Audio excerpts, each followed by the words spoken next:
Саламатсыздарбы? Бүгүн сиздер менен талкуу кылуучу тема complex object. Татаал толуктоочу. Бул бир нече сөздөрдүн өз алдынча байланышып, сүйлөмдү толуктоочтун милдетин аткаргандыктан татаал толуктооч деп аталат экен. Татаал толуктоочту качан пайдаланабыз? Кимдир бирөөнүн бир жерде болуусун, бир нерсе кылуусун каалаганыбызда же болбосо суранганыбызда пайдаланабыз. Англис тили жана орус тили маанилери тарабынан окшош, жакын келгендиктен болгондуктан мен силерге орусча сүйлөмдөр аркылуу түшүндүрүп беремин. Мисалы, я хочу, чтобы он поехал со мной. Бул жерде кызыл менен белгиленген чтобы он поехал со мной татаал толуктоочтун милдетин аткарат. I want that he go with me. Бул сүйлөм негизинен грамматикалык жактан туура, бирок британиялыктар, америкалыктар көбүнчө жеңилирээк вариантын татаал толуктоочту пайдаланып сүйлөө речинде пайдаланышат экен. I want you to wake up. Бул жерде татаал толуктоочтун милдетин you to wake up деген бир нече сөз биригип аткарып атат, баары толуктоочтун милдетин аткарып атат. Сүйлөмдүн түзүлүшүнө маани беребиз. Биринчи сүйлөмдүн ээси, андан кийин этиш, андан кийин айкындоочу мүчөлөрү. Бул жерде именно to деген сөз, to бөлүкчөсү бизде орус тилиндеги чтобы деген сөздү маанини чагылдырып берет экен. Чтобы кыргыз тилинде ошентип которулуп калгандыгы үчүн маанисине карай туура келбей орусча которобуз.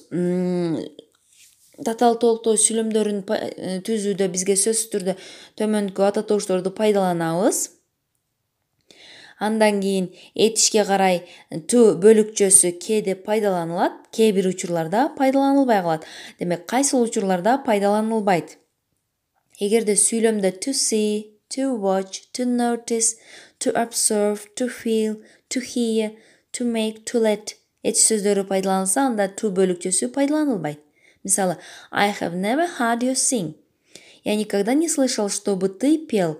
Бул жерде to катышпады, пайдаланылбады, себеби to hear этиш пайдаланды. Эгерде сүйлөмдө to want, to wish, to desire, to like, should like, would like этиш сөздөрү пайдаланылса, анда to бөлүкчөсү сөзсүз түрдө пайдаланылат. I want him to go with me. Я хочу, чтобы он поехал со мной. Бул жердеги чтобы to. Ушул to сөзү бөлүкчөсү чтобы деген маанини берип атат. They would like us to be partners. Они хотели, чтобы мы были партнерами. Us to be partners бул жерде complex object. Сүйлөмдүн терс формасын түзүүдө биз сөзсүз түрдө биринчиден этишке карай коебуз. Терс формасы not деген сөздүн жардамы аркылуу түзүлөт. Мисалы, жардамчы этиш болсо, жардамчы этиштен кийин коюлат.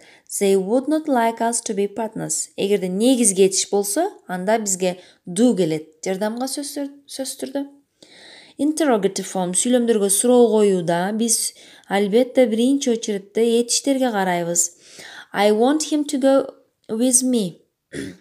Бул жерде негизги этиш пайдалангандыктан, want деген негизги этиш пайдалангандыктан биз do'ну пайдаланабыз жардамга. Эгерде бизге тема түшүнүктүү болсо, өз алдыбызча олтуруп, оң сүйлөм түзөбүз.